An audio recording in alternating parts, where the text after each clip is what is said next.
friends, it's Miss T here, and today we're talking about the sizes of our problems. You've got problems, I've got problems, everybody has problems. Sometimes, my friends, we have little problems, medium problems, and huge problems. But how do we know what size our problem is? I'm just kidding. I do know. That's because Miss T is going to teach you all about the sizes of our problems. Now, a couple days ago, Miss T posted a video about the sizes of our problem activity. If you did that video and completed the activity, go ahead and grab your chart because we're going to be using that for the duration of the lesson. Alright, so let's go ahead and take a look at our chart here. Now, Miss T has some numbers, there's some colors, and it kind of looks like a staircase. And if we start over here, we kind of can go up the staircase, or if we start right here, we can go down the staircase. Alright, so my friends, I'm going to start right here at the bottom of our staircase. There's number 0, the next is 1, 2, 3, 4, and 5. And you might have guessed it, these numbers are really, really important because they correspond with the size of our problem.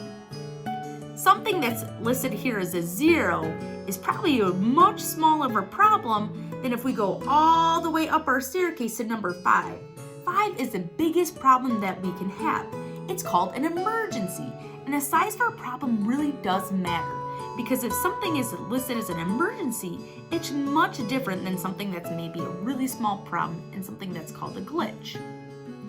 Alright, so my friends, the next chart that Miss T has all of our problems listed out.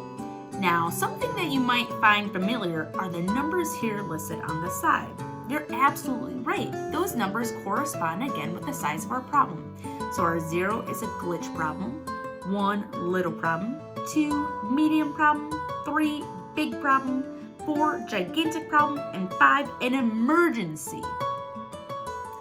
Next, we're going to take a look at each individual problem category to have a better understanding what those problems look like and how we can identify if maybe I have something that's a glitch problem, a medium problem, a gigantic problem, or an emergency. So let's go ahead and take a look at our glitch problems right here first. Now, if you notice, it's at the very bottom of our staircase. It's got a number 0 attached to it. It means it's really small, the smallest problem that we can experience during the day. Now, examples of glitch problems can be not getting called on, not getting the supply that I wanted, and losing in a game. Losing in a game of maybe Monopoly or basketball or whatever game you might be playing is not the end of the world. It's something really small and it's something that we can ignore. It's called a glitch because it's not even a little problem. It's just something really tiny that happens during our day that we experience, and we have to be able to know how to overcome that slight problem that we have. Number 1 is a little problem. Now we're on our second step in the staircase here, a little problem. Examples of little problems that we might have every day are a runny nose, maybe needing to use a bathroom, losing our supplies, and having trouble on our work.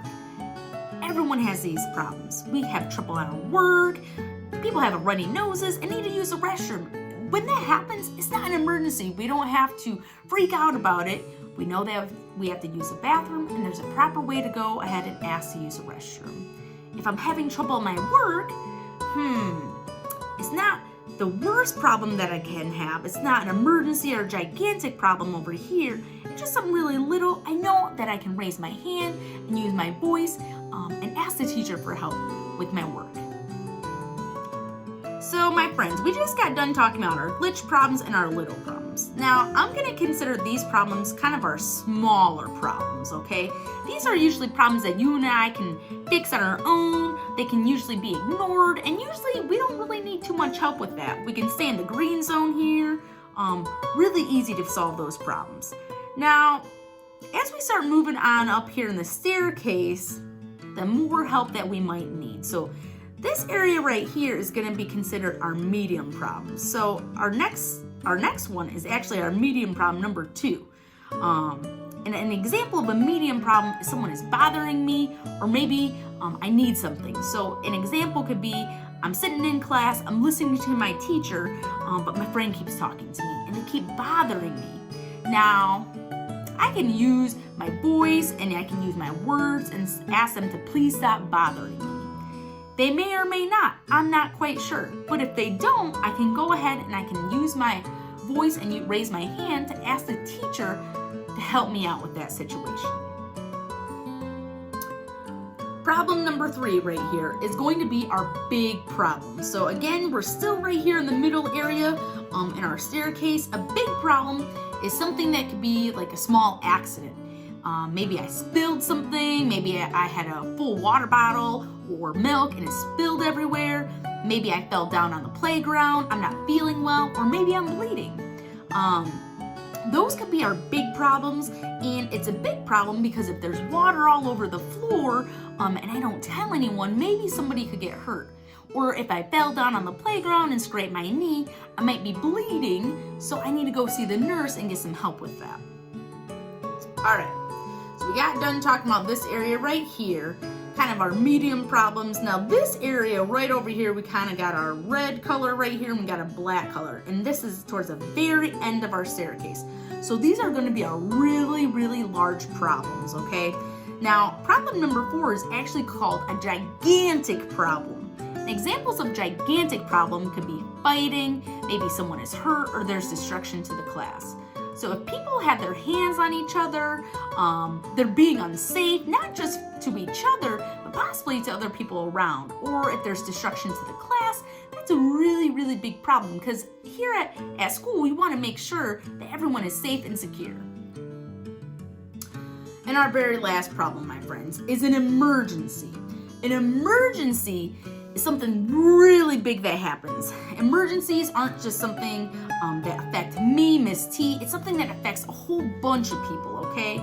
So an emergency could be an earthquake, fire, or danger to myself or others. If there, for example, was an earthquake to happen right here where Miss T is at, that wouldn't just affect me, that would also affect everybody else who is around me.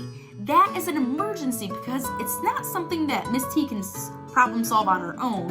It's something that's going to affect a lot of people, and usually Miss T is going to need a whole lot of help, and it's not going to be easily solved. That is an emergency. These are things that affect not just, like Miss T said, myself, but also a whole lot more people. Alright, so we just finished learning about the different sizes of our problems. We all have different problems that we face every day, and it's important to recognize how big our problem actually is. Do I have something that's a really little problem? Do I have something that's a glitch and I can ignore? Do I have a medium problem and do I need to ask for help? We all have different problems, and it's good to be able to identify and recognize how big your problem actually is. Because later on we're going to learn that the size of our problem has to equal the size of our reaction. Alright, so we just got done learning about the different sizes of our problems that we may have. We learned what qualifies something to be a little problem, so what qualifies something to be a medium problem or an emergency. There's all different problems that we can have, and it's important to recognize when maybe you have a little problem or a glitch, and maybe that's something that you can ignore. Or it's good to know when you have a medium problem and it's okay to ask for help. Or if you know that you have an emergency, it's truly an emergency and you really, really need to get help. It's important to understand because the size of our problem has to equal the size of our reaction. You're gonna have to stay tuned next week to find out more about that. But in all seriousness, my friends, it truly does matter. The size of our problem has to equal the size of our reaction. Because at the end of the day, my friends, if Miss T has something that's a glitch problem, I gotta be able to solve that problem on my own. And that's good for me to solve it on my own. That gives me problem-solving skills. Or if people see that I have an emergency, they know that I truly need help, and they can come help me with that. So let's go over some examples and see if we can match the problem that we have with the size problem it actually is. So the first problem that we have here, I spilled my full water bottle on the floor, and now there is water on the ground.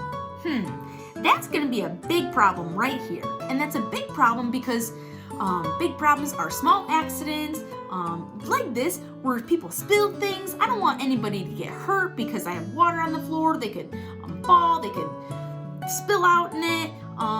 So I want to make sure that I get that addressed. And that's going to be a big problem because I'm definitely going to need help cleaning that up. Our next problem that we have, I lost a game of basketball. I do take basketball pretty seriously. Love me some Hornets. But that's definitely not an emergency. It's not an earthquake, fire, or danger to myself or others. You know what? It's a glitch because it's something super small. I lost a game of basketball. That's okay. It's something super tiny in my day. It can be ignored. I can problem solve this on my own, or I can challenge them to another game and try to win that next game of basketball. The next problem that Miss T has, I didn't get the snack I wanted in the cafeteria. Man, I do love me some Takis. I'm not gonna say that's a big problem. I don't need a whole lot of help with that. I got my $1, but you know what? The cafeteria just doesn't have my snack. That's okay. It's only a little problem because it's not there in the cafeteria. Maybe the next day they'll have it, and you can ask the cafeteria workers, maybe if y'all will have that snack tomorrow. Something super tiny. You just gotta take initiative and realize that that is just something really tiny, and we can keep moving about our day and not let it affect us. And the next problem Miss T has. My friend fell in the cafeteria and she can't get up. If I ignored her and acted as though there wasn't a problem, I probably wouldn't be filling her bucket. I'd probably definitely be a bucket dipper here. So it's something that, she's hurt, she can't get up. I'm gonna say that's a gigantic problem. She's hurt, I'm not sure, maybe what happened, I didn't see it. All I know that my friend is hurt and she can't get up and she needs help. It's a gigantic problem because I wanna make sure that I get someone's help to help get her up and we can figure out what's going on. The next problem Miss T has, my friend was roasting me and I got my feelings hurt. It's not an emergency here. Definitely not an earthquake, fire, danger to myself. I'm gonna say it's a medium problem. So maybe, I'm not sure what was going on with the roasting. I know a lot of people like to roast each other, but you know what? Miss T more often than not finds out that people dip into each other's buckets when they start roasting, because usually someone's feelings will get hurt. So I'm gonna say that this is a medium problem. They're bothering me now. Maybe I need a little bit of help. Maybe I need to talk to the teacher about what's been going on. So we can help get that problem solved and stop that roasting, because at the end of the day, my friends, we want to be bucket fillers and not bucket dippers. And our last problem, my friends, a stranger said they could give me a ride home, but I don't know them. I'm gonna say that this is an emergency. I'm not even gonna worry about any of this because this is an emergency. When someone says that they can give you a ride home, you don't know them, strangers are trying to talk to you, this is an emergency situation because I don't want anyone to be in danger, yourself or other people included. So this would be a situation in which you need to go find an adult immediately, tell your family members, a trusted adult, teacher, friend, whoever it might be, tell a trusted adult what's going on because this is an emergency situation. And emergency situations, it's kind of extreme, but that's why it's called an emergency, because we need to be able to take them super seriously. All right, my friends, thank you so much for hanging in there and going over the sizes of our problems with me. I hope that you all learned a lot about how we all have different size problems, how we, if we lose a game of something, it's all right, not the end of the world.